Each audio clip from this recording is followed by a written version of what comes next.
কতটা জাতীয় পার্টির নেতাকর্মীদের উপর তারা অহেতুক হামলা করেছে। প্রথমে তারা জল কামান নিক্ষেপ করে এবং তারপর তারা গ্রেনেড হামলা করে এবং অনেক নেতাকর্মী গুলিবিদ্ধ হয় এবং প্রায় অর্ধশতাধিক নেতাকর্মী আহত হয়ে মেডিকেলে ভর্তি আছে।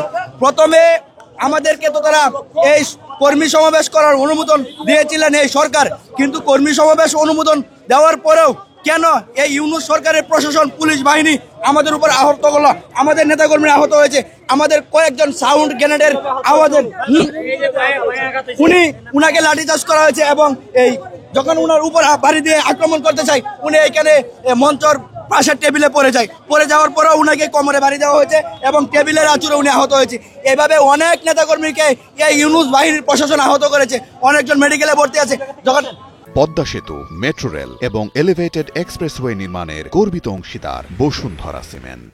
আমি আপনাদের মাধ্যমে, আপনারা মিডিয়া ভাই, আপনারা আমরা ছেলে সন্তানের মতন, আপনাদের মাধ্যমে বাংলাদেশ সেনাবাহিনীর মাননীয় প্রধানকে অতিলম্বে সেনা শাসন জারির নির্দেশ আবেদন করছি।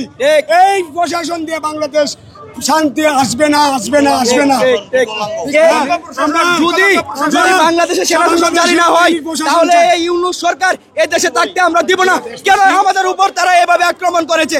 আমরা তো এখানে কোনো বিশৃঙ্খলা সৃষ্টি করে নাই, আমরা শান্তিপ্রিয় কর্মসূচি করার জন্য আমরা এখানে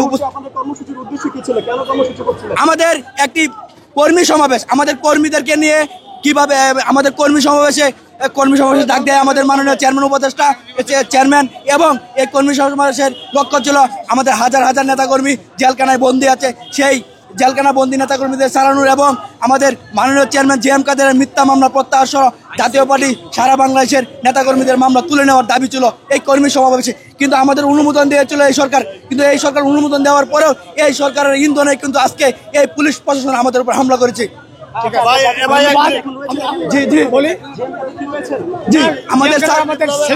আমি একটা বলবো,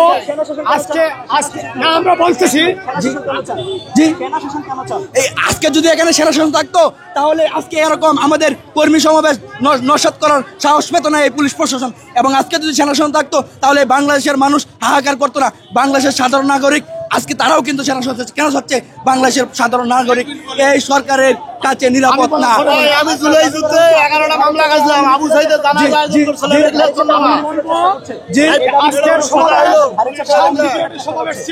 না আমাদের কাছে কেন আওয়ামী লীগ আসবে? আমরা তো